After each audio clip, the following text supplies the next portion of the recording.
आज से करीब 26 ईयर्स पहले दुनिया का सबसे पहला स्मार्टफोन इन्वेंट हुआ था और मार्केट में जिसे आने में 2 साल लग गए थे। IBM साइमन, जिसका पूरा नाम साइमन पर्सनल कम्युनिकेटर है, उसको दुनिया का सबसे पहला स्मार्टफोन माना जाता है।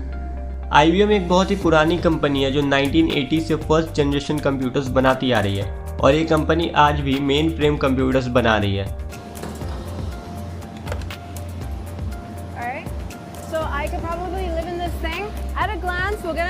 अभी हम बात करते हैं IBM साइमन की, जो इन्वेंट हुआ था 1992 में और 1994 में कमर्शियली अवेलेबल हुआ था।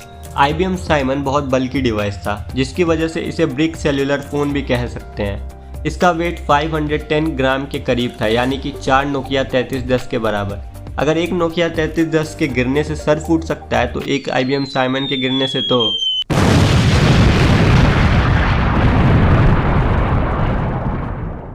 लेकिन इन सब के बावजूद इस फ़ोन को एक रिवॉल्यूशनरी गैजेट कहा जाता है, क्योंकि ये पहला डिवाइस था जिसमें 4.5 इंच की LCD टच पैनल और एक स्टाइलस देखने को मिलता था। उसमें कुछ यूज़फुल ऐप्स भी थे, जैसे address book, calendar, world clock, calculator etcetera. Phone को 23 नवंबर 1992 में Comdex computer and technology trade show के दौरान लॉस वेगस में पब्लिक को इंट्रोड्यूस कराया गया था, जिसको देखकर लोगों में काफ़ी एक्साइटमेंट थी। लोग विटनेस करने जा रहे थे एक रिवॉल्यूशनरी डिवाइस जो आने वाले फ्यूचर को प्रिडिक्ट करने वाली थी। IBM ने इस फ़ोन को बिजनेसमैन या उन लोगों के लिए डिज़ाइन किया था जिनके स्केड्यूल्स ज़्यादातर फिक्स्ड होते हैं, या फिर जिन्हें लिमिटेड टाइम में सारा काम निपटाना होता है, या फिर मैक्सिमम काम उन्हें एक पर्टिकुलर गिवन टाइम में निपटाना होता है।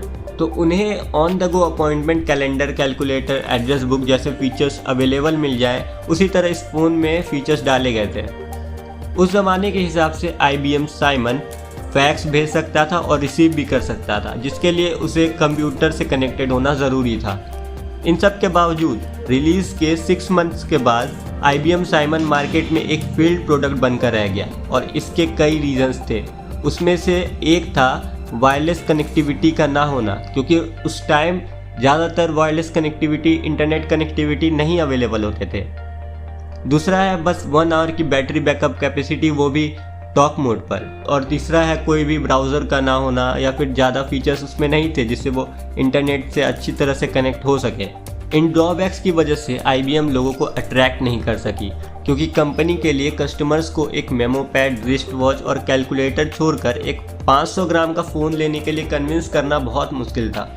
लॉन्च के वक्त फ़ोन की प्राइस करीब $1100 US थी, जिसको बाद में $899 कर दिया गया, जो आज के वक्त $1435 के बराबर है, यानी कि 1,05,480 रुपये।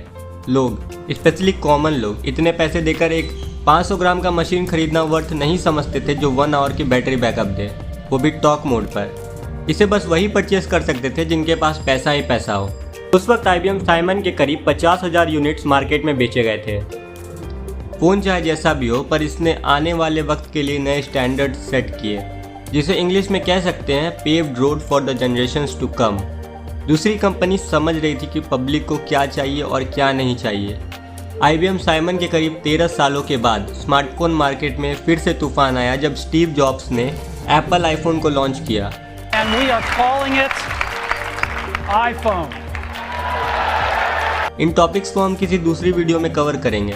अगर आपको ये वीडियो इन्फॉर्मेटिव लगी हो तो लाइक और चैनल को सब्सक्राइब ज़रूर करें। कोई भी क्वेरीज, कोई भी doubt, see you in the comment section. आज के लिए बस इतना ही, मिलता हूँ नेक्स्ट वीडियो में, तब तक के लिए गुड बाय।